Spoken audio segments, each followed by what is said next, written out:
Bonjour à tous les amis, j'espère que vous allez bien. Ici c'est Mew et on se retrouve encore une fois, non pas pour un, mais deux threads horreur.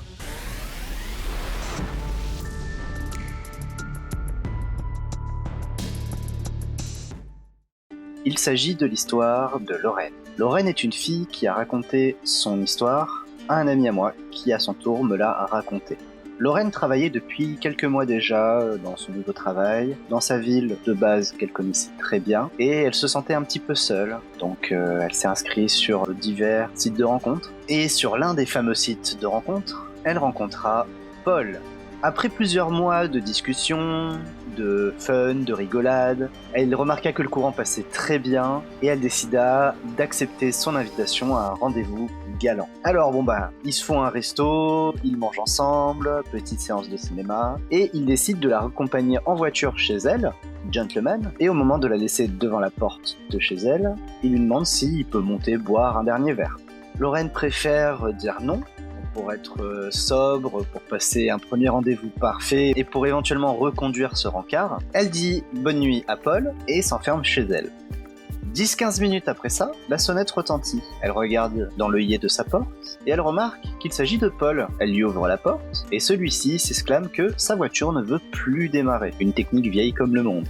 Lorraine essaye de comprendre pourquoi, comment, il lui explique que à cette heure-ci il n'y a plus de dépanneur, que au pire des cas il pouvait dormir dans le salon, ça ne le dérangeait pas, mais qu'à l'heure actuelle il ne pouvait plus se servir de sa voiture. Donc Lorraine accepte, par contre en lui demandant de rester dans le salon, elle ne voulait pas forcément dormir avec lui, premier soir, donc elle lui montra le canapé, le salon où est-ce qu'il allait se reposer, et après avoir fait sa toilette, elle décida de s'enfermer dans sa chambre, juste après lui avoir dit bonne nuit. Le temps passe, et Lorraine commence à entendre du bruit. De l'autre côté de la porte de sa chambre. Cette porte qui mène au salon. Il s'est écoulé une bonne heure depuis qu'ils se sont dit bonne nuit, depuis qu'elle est seule dans sa chambre, et elle entend des bruits de plus en plus étranges. Comme si certains meubles étaient déplacés, comme si on farfouillait un peu partout. Et ces bruits étaient de plus en plus forts. Elle commençait à avoir peur. Elle se demandait ce que Paul faisait dans le salon. C'était assez incongru comme situation. Et lorsqu'elle se rendit compte qu'en effet, Paul déplaçait des meubles, elle prit son téléphone et décida d'appeler la police. Quand elle eut quelqu'un au bout du fil, elle leur expliqua la situation. Qu'elle habitait seule, qu'elle avait eu un rendez-vous galant avec une charmante personne, et que cette personne était en train de dormir dans son salon, car elle lui avait autorisé à dormir dans le salon, mais non pas avec elle dans sa chambre, dans laquelle elle était, la porte fermée, et que depuis un peu moins d'une heure, elle commençait à entendre des bruits de plus en plus inquiétants, comme des meubles qui grinçaient, qui se faisaient déplacer, et comme si quelqu'un était en train de farfouiller ses affaires à droite et à gauche. Alors, elle rassura la police, comme quoi elle ne se sentait pas en danger, mais elle aurait aimé qu'une patrouille de police vienne chez elle pour s'assurer qu'il n'y avait absolument pas raison de s'inquiéter.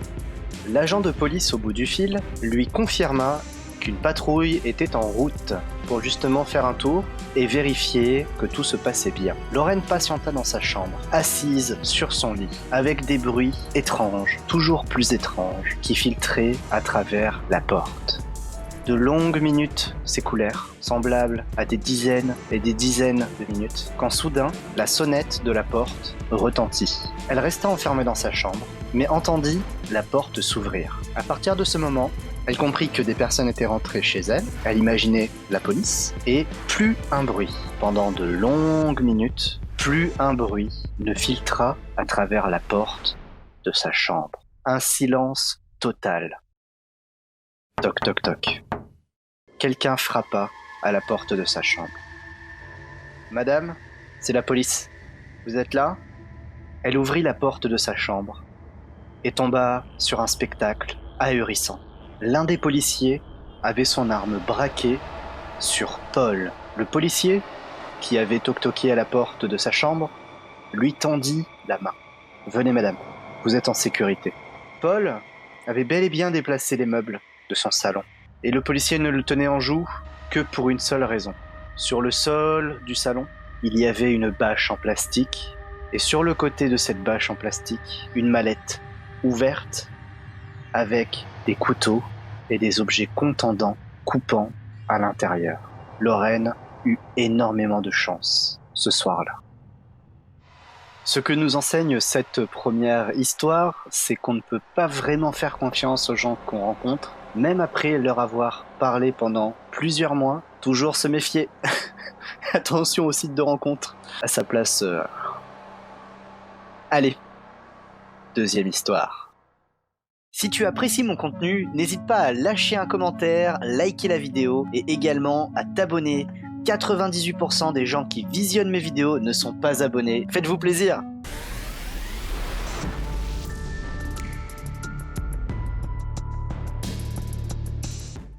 Cette deuxième histoire prend place non pas en France, mais en Hongrie. Cette histoire, c'est mon cousin qui me l'a raconté, et son cousin à lui a suivi ses parents car il n'était pas majeur, parents qui avaient un contrat de 3 ans il me semble, en Hongrie pour le travail, donc ils ont dû déménager tous ensemble en famille, et mon cousin avait décidé avec l'accord des parents, de la famille, de passer ses vacances en Hongrie, chez son cousin. Alors, à l'époque, ils avaient 16-17 ans, hein, ils étaient pas majeurs, et c'était l'époque où il y avait Pokémon Go qui était sorti, ça avait fait un carton.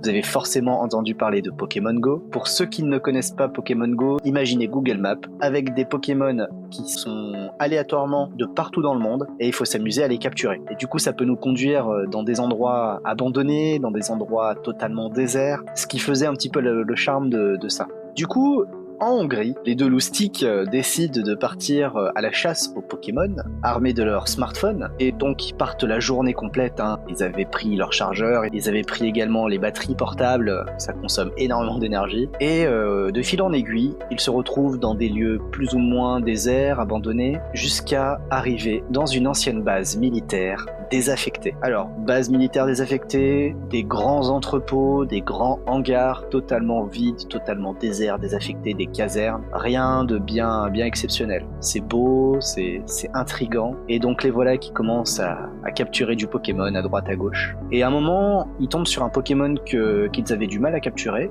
et ce Pokémon se trouvait dans un des bâtiments désaffectés. C'était un grand hangar immense. Il rentre dans ce hangar, et qu'est-ce qu'il trouve dans ce hangar? Il trouve plusieurs véhicules totalement rouillés, mais qui restent quand même en bon état. Ils n'avaient plus de roues, c'était des sortes de jeeps, des gros camions, rien d'armé, hein, mais des gros camions laissés à l'abandon comme ça. Et ils trouvent ça énorme, ils trouvent ça génial. Ils font le tour un petit peu, ils regardent, ils en oublient presque à chasser le Pokémon. Et au fond de ce hangar, qu'est-ce qu'ils trouvent? Ils trouvent une porte en bois. Alors, le hangar était quasiment tout en métal, toutes les baraques étaient en pierre ou en métal, et là, il tombe sur une porte en bois qui était à moitié déglinguée. Ça se voyait que la porte n'était pas là à la base. Du coup, il s'en approche de cette porte. Il pousse la porte, il l'ouvre, et qu'est-ce qu'il trouve à l'intérieur? Des quartiers d'habitation. Vétustes, vieillots, on dirait que quelqu'un vivait ici. Il y avait une seule pièce dans laquelle se trouvait une petite kitchenette pour faire de la cuisine, dans lesquelles il y avait un miroir en face, il y avait une sorte de baignoire, un lit, quelques chaises, et une autre porte au fond qui c'était sûrement peut-être des toilettes ou je ne sais pas. Et du coup, il décide de rentrer dans ce petit espace. C'était pas grand, hein. Ça mesurait Ça mesurait 15 mètres carrés, la taille d'une grande chambre. Et il commence à regarder, il commence à toucher des vieux journaux, tout dans une autre langue, hein. Forcément, les deux ne connaissaient pas la langue. Le cousin du cousin était là depuis un peu moins d'1 an, il n'avait pas eu le temps d'apprendre. Mais bon, il était clair que quelqu'un habitait ici. Il y avait des habits, il y avait tout était vieux. On voyait que c'était des objets de seconde, même de troisième main. Et à un moment donné, mon cousin à moi se dirige vers la cuisine, il regarde un petit peu ce qu'il y a. Il y avait 2 assiettes, 2 verres en métal, 3 fourchettes, quelques couteaux. Et sur le grand miroir, il regarde. Le miroir était brisé en grande partie. Et qu'est-ce qu'il voit dans le reflet? Une silhouette à l'entrée de la pièce. Elle était massive et un peu cachée par la pénombre. Il faisait assez sombre dans cette pièce. Les deux cousins, surpris, ne prononcèrent pas un mot. Ils se plaquèrent contre l'un des murs de cette pièce quand l'étranger s'avança vers le milieu de la pièce en les regardant sans faire de gestes brusques. Il portait un panier, il avait peut-être fait de la récup ou était allé peut-être faire des courses, aller chercher quelques provisions. Il était habillé assez vieillot, avec des habits troués, totalement défoncés. Il avait une vieille barbe grisonnante. Il devait avoir la quarantaine, mais il était trapu, il était imposant. Pendant qu'il s'avançait vers le milieu de la pièce, les cousins commencèrent à longer le mur pour se diriger vers la porte. Quand il arriva au milieu de la pièce, il se précipita sur la cuisine pour saisir un couteau, et les deux cousins prirent leurs jambes à leur cou, sans regarder derrière eux. L'homme leur courut après sur une centaine de mètres, en criant des mots qu'ils ne comprenirent pas et arrêta lorsqu'il comprit qu'il ne les rattraperait pas. Pour la petite anecdote, mon cousin perdit son téléphone à ce moment-là. Donc, là encore, s'il fallait retenir quelque chose, jouer, c'est bien. Quand vous voyez que ça vous conduit dans des endroits un peu étranges, faites attention à vous. Petit bonus. Le temps passe. Le temps paxe.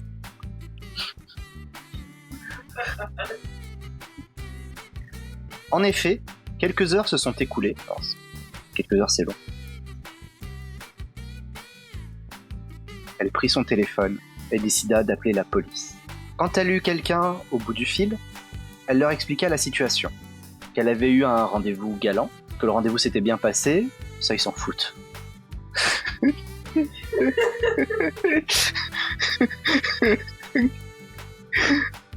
Que le rendez-vous s'était bien passé. Oh putain. Un grand merci à vous d'avoir regardé la vidéo, j'espère que ça vous a plu. Je vous dis à très bientôt et en attendant, ciao!